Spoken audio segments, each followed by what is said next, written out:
Hello and welcome to our lesson on addition, subtraction, and multiplication of radical expressions. This is going to be from section 6.4 in our text, and probably the best way to approach this lesson is to just jump straight into the example. So here we go. Our first example, problem number 1, here we're going to start with addition.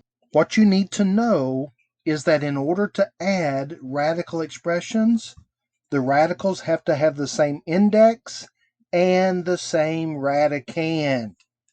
So these are both square roots. Remember, that means that the index is 2, so they do have the same index. And the radicand is the stuff under the radical, which also matches. So if the radical parts are identical, to add, you simply add the coefficients. So 7 plus 4 is 11, square root of 5, and that is the answer. Next example, number 13. Here we have 8 square root of 45 plus 7 square root of 20. We want to add these radicals together. Do they have the same index? Yes, they both have an index of 2. Notice their radicands are different. So at this point, we cannot add these radicals unless we can get their radicands to match. And that means that we're going to need to take each radical and break it down. So I'm going to need two numbers that multiply to make 45, one of which is a perfect square. I'm thinking 9 and 5, where 9 is a perfect square. And then for 20, we're going to need to do the same thing, breaking it down into factors, one of which is a perfect square.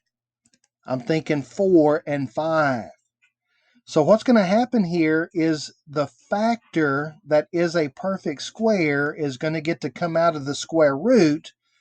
But in order to bring it out, you have to square root it. So the square root of 9 is 3. And that's going to give us 24 square root of 5. Notice the numbers out front get multiplied, and the 5 is left under the radical. Next, the 4 can come out as a 2. The square root of 4 is 2, and the 5 is left behind. So that's going to give us 14 square root of 5. Notice now that the radical parts are identical. We've got the same index and the same radicand. That makes them like terms, so we can simply add the coefficients. 24 and 14, that is 38, square root of 5, and we're done. So for our next example, number 24, I know you've been thinking, hey, what about if there's variables involved? Well, this is it right here. What happens when you've got variables in the radicand? Well, you're going to need to break it down. First of all, though, remember that the radicals have to have the same index. These are both cube roots, so that is okay. And 54, I'm going to need to break that down into two factors, one of which is a perfect cube.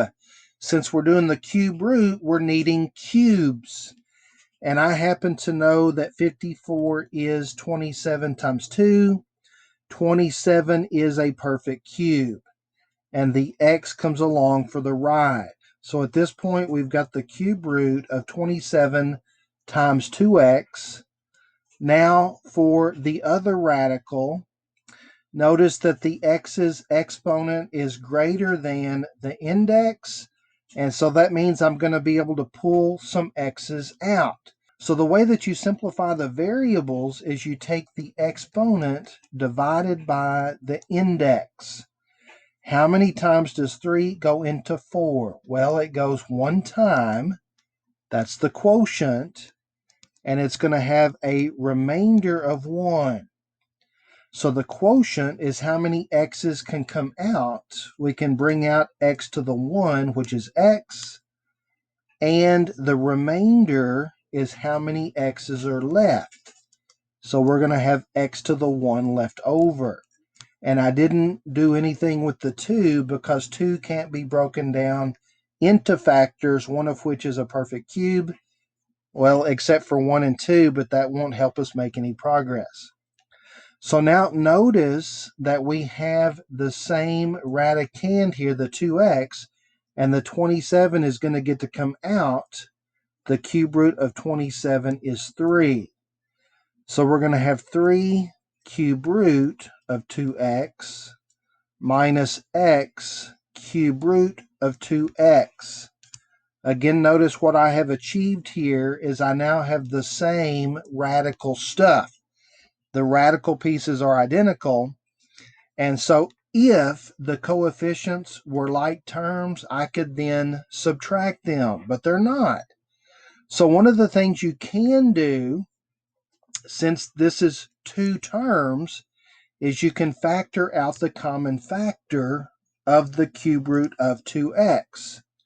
So if I factor out the cube root of 2x, that's going to leave me 3 minus x.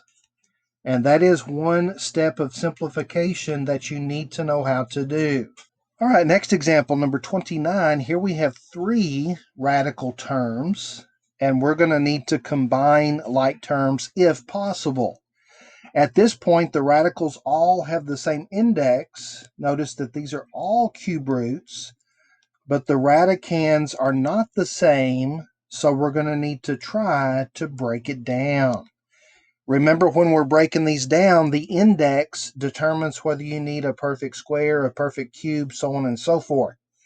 Since we have a cube root, we need factors, one of which is a perfect cube. So for the first expression, we're going to have 5 cube root of, and then factors of 32, one of which is a perfect cube. I'm thinking 8 times 4. 4 times 8 is 32. 8 is a perfect cube. Next, 108. I need factors of 108, one of which is a perfect cube. And again, I know what you're thinking. You're thinking, how do you come up with those so easily? Well, experience for one thing. If you don't have the experience, there is a technique that you can use to help you find these numbers. And the technique is called prime factorization. So let me demonstrate using the 108 how you can do this if you're not good at coming up with the factors.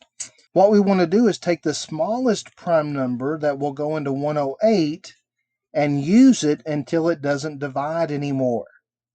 So 2 goes into 108 54 times, and 2 will go into 54 27 times. Now notice 27 is not even, and so 2 doesn't work again, but I do notice that 27 is a perfect cube. That is 3 to the third.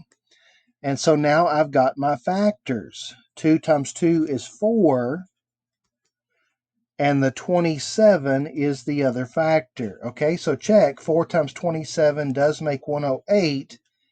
27 is the perfect cube. And then we're going to get to 256.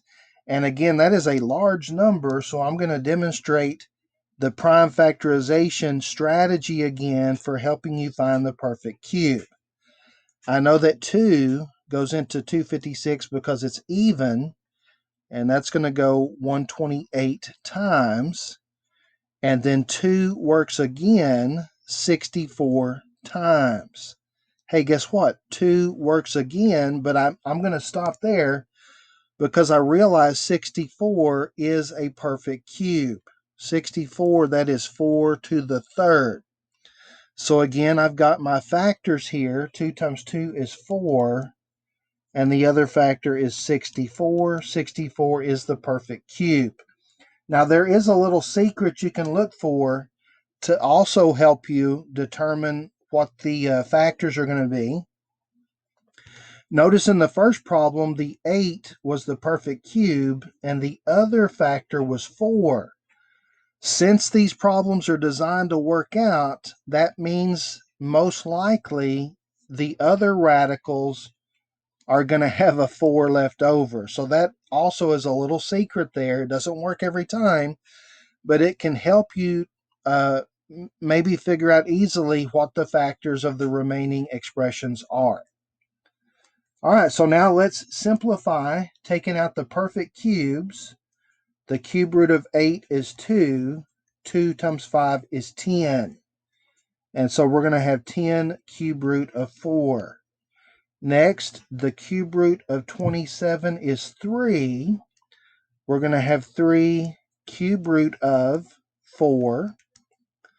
And next, the 64 comes out.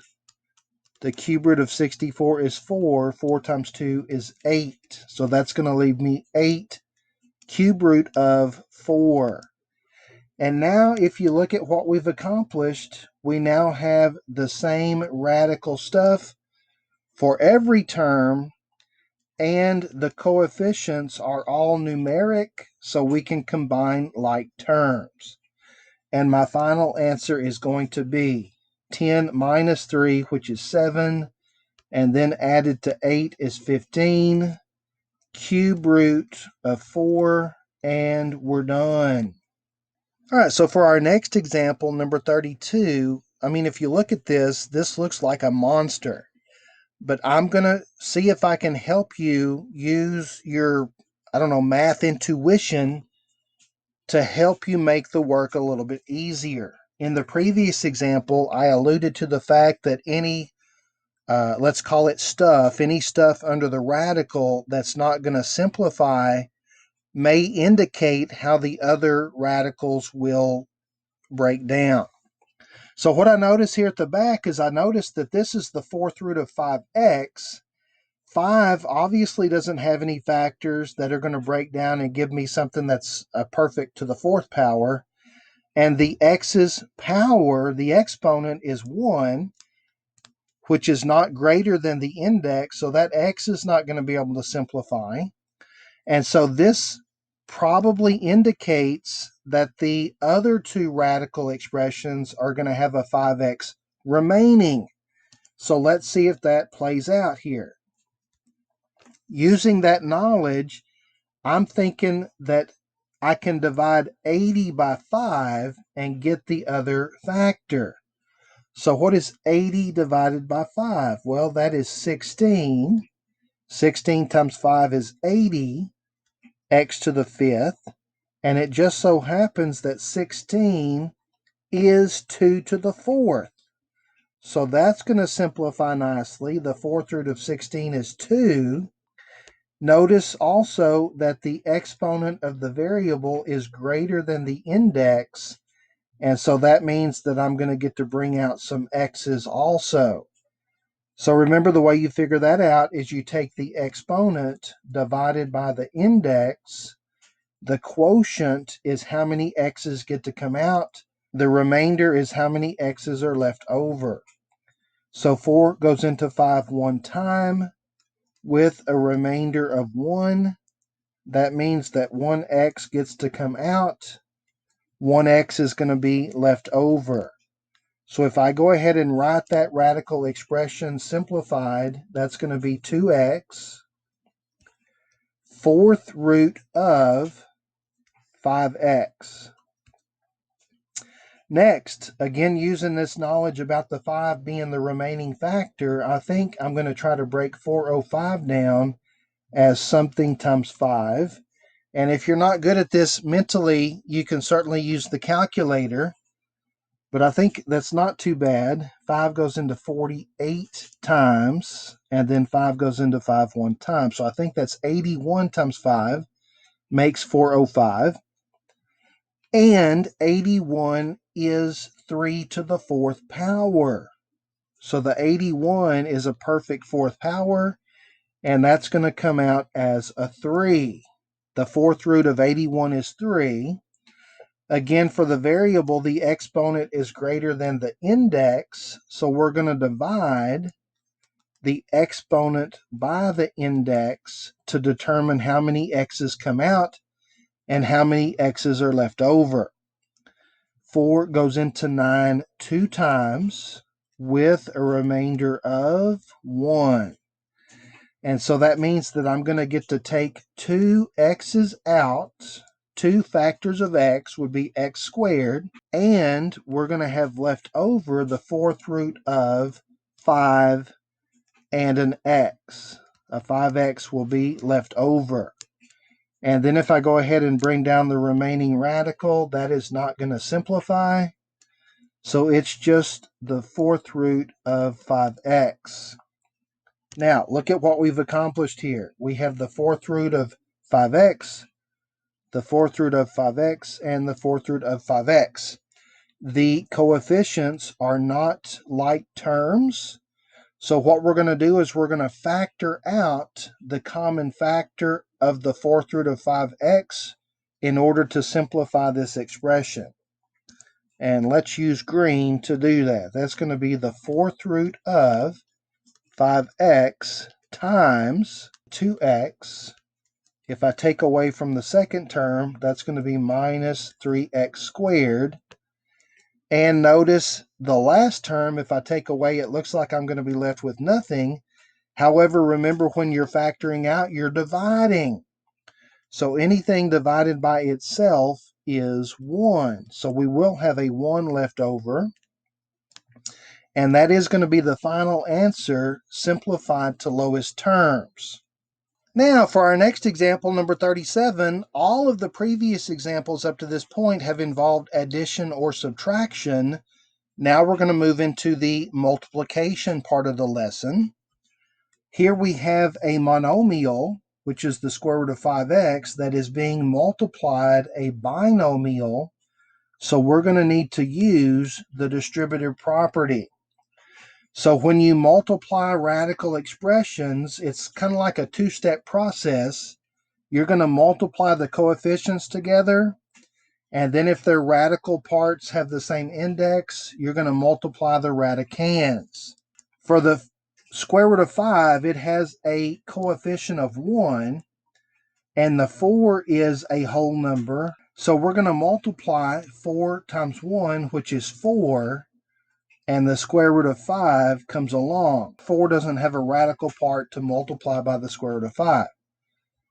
Next, we're going to multiply the coefficients. Negative 2 times 1 makes negative 2.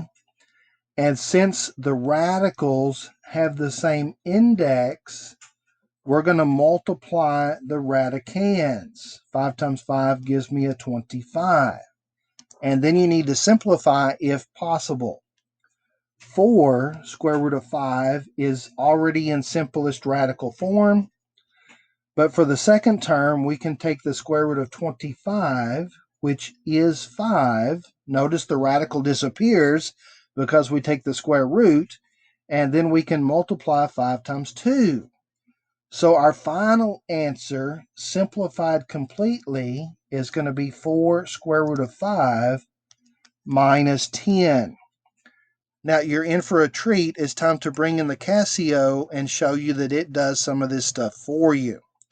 For example, if I input the original problem, square root of 5, parentheses, 4 minus 2 square root of 5, making sure that I move out from under the radical to close the parenthesis, and hit equals, notice it does give me the same answer reversed, but that's okay. The order that the terms are in doesn't really matter.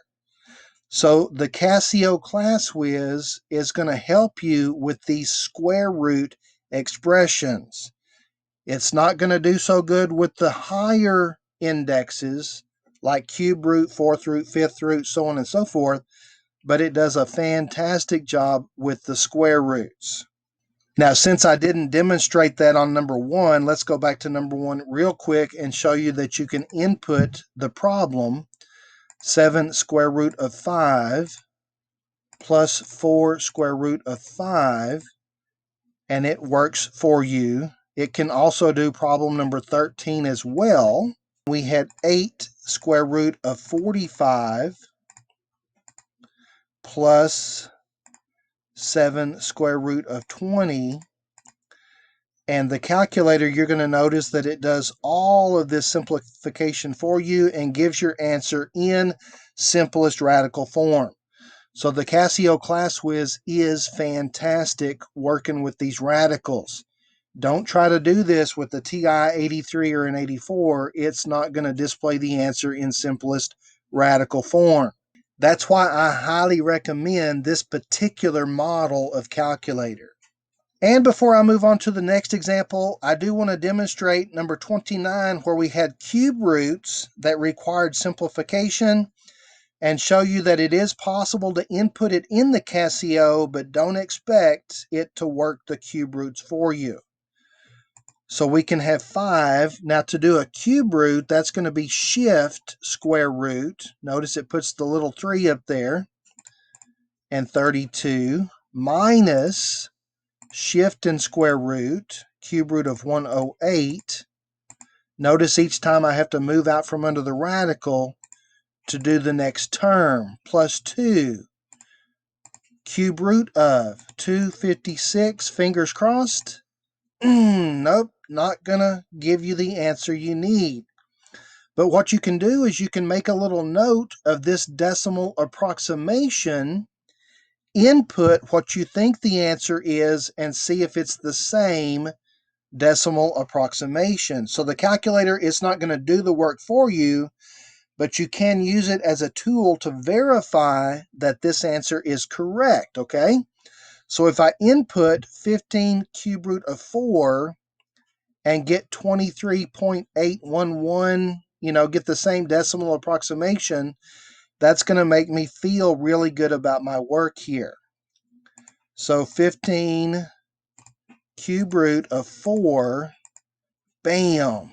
And that verifies that what I did here manually is correct. All right, next example. Here we have another problem that involves multiplication of radical expressions. We have a monomial times a binomial. We need to use the distributive property. So when you're multiplying these radical expressions together, remember it's a two-step process. Step number 1, you need to multiply the coefficients. And then, if the radicals have the same index, you can multiply the radicands. So first, our coefficients, 5 times 2, that's going to give us a 10. The radicals do have the same index, so that's going to be cube root of, and multiply the radicands. So when you multiply variables, remember you need to add their powers, and that's going to give us y cubed. Next, we're going to take the 2 times the 4. For the next term, 4 times 2 is 8. Again, the radicals have the same index.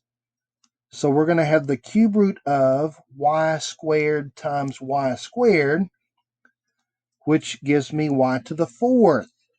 Now, if you stop here, you're going to get partial credit because this is multiplied correctly, but it's not simplified completely. So now we need to simplify if possible. Well, for a neat little trick, it turns out for variables, if the index and the exponent match, they cancel, and that's going to simplify to 10y. For the next expression, notice the exponent is greater than the index, so they're not going to cancel, but I am going to be able to bring out some y's. And to figure out how many y's I can bring out, I'm going to need to divide. The exponent divided by the index, 3 goes into 4 one time, with a remainder of 1. So the quotient is how many y's get to come out.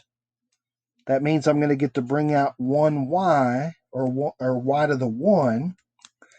And remaining under the radical, I'm going to have 1y, or y to the 1, which I don't have to write that exponent.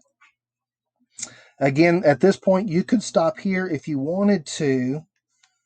This would be satisfactory, but if you want to take it a step further, you could factor out the common factor. So notice that 10y can be written as 2y times 5. 8y can be written as 2y times 4. And so we will have a common factor of 2y that we can factor out. And I am going to do that, although it's not really mandatory. It is a step we can take if we choose to. So the final answer here is going to be 2y that I factored out, and that's going to leave me 5 plus 4 cube root of y. And if you're not sure if you factored that out correctly, remember you can always distribute the 2y back in and see if you get back what you had. 2y times 5 is 10y, check. 2y times 4 is 8y, and then we've got the cube root of y left over, which checks out. So this also would be an acceptable answer in factored form. Number 55, the examples continue as we take a step up. Here we have a binomial times a binomial, right? We've got 2 terms times 2 terms, and remember that indicates the 4-letter F word. That's right, we're going to get to FOIL it. So let's F it up. Let's FOIL it. Starting with 7 times 7, that's going to give me 49. On the outside, if I multiply the coefficients, 7 times -1 gives me -7, and I've got the square root of 5 coming along for the ride. On the inside, again, if I multiply the coefficients, 7 times 1 is 7. This time it's +7, and the square root of 5 coming along for the ride. Last but not least, we have the square root of 5 times negative square root of 5. So don't miss the signs here. Positive times a negative makes a negative. Square root of, remember, if the indexes match, you can multiply the radicands. And so that's going to be square root of 25. Now this needs to be simplified completely. So 7 square root of 5 minus 7 square root of 5, those are the same but opposite, so they're going to cancel. The square root of 25 is 5, and then I can do 49 minus 5. So my final answer is 44, and we are going to verify that electronically. So with the class whiz, we're going to input the problem just the way it looks. 7 plus square root of 5 times 7 minus square root of 5. And lo and behold, bam, verified. And for the last example in this lesson, number 69, we have another binomial times a binomial. We're going to get to F it up again. Let's FOIL it, okay? This time, multiplying the first 2 terms together using our 2-step process. From multiplying radicals, we're going to multiply the coefficients. 3 times 2 gives me a 6. And if the indexes match, we get to multiply the radicands. So that's going to give me square root of 49, multiplying the radicands. Next, on the outside, again, multiplying the coefficients, 6 times 2 gives me a 12, square root of. The indexes match, so we're going to multiply the radicands. 2 times 7 is 14. On the inside, again, multiply the coefficients first. -4 times 3 is -12. And the indexes match, so we're going to multiply the radicands. 2 times 7 is 14. Last but not least, again, multiplying the coefficients. 6 times -4 makes a -24. Square root of. The indexes do match. So we're going to multiply the radicands. 2 times 2 is 4. And that is the first step done. Now we need to simplify completely. So the square root of 49 is 7. and the square root of 4 is 2. Those are going to simplify nicely, giving me 6 times 7, that's 42, minus 2 times 24 is 48. So again, if you notice what I did there, since these pieces are going to simplify to whole numbers, then I'm going to go ahead and write them together, kind of like getting my like terms together. And then notice for the other two terms, they are identical but opposite. So those are going to cancel. And that's going to give me a final answer of 42 minus 48, which is negative 6. And we're going to verify that electronically. So putting that into the Casio, we're going to have 2 square root of 7 minus 4 square root of 2 times 3 square root of 7 plus 6 square root of 2 equals negative 6. And the answer is verified electronically. And that's going to do it for this particular lesson. So if you have any questions or comments about anything that I've done so far, please feel free to leave those in the comment section below, or you can text me. And thanks for watching.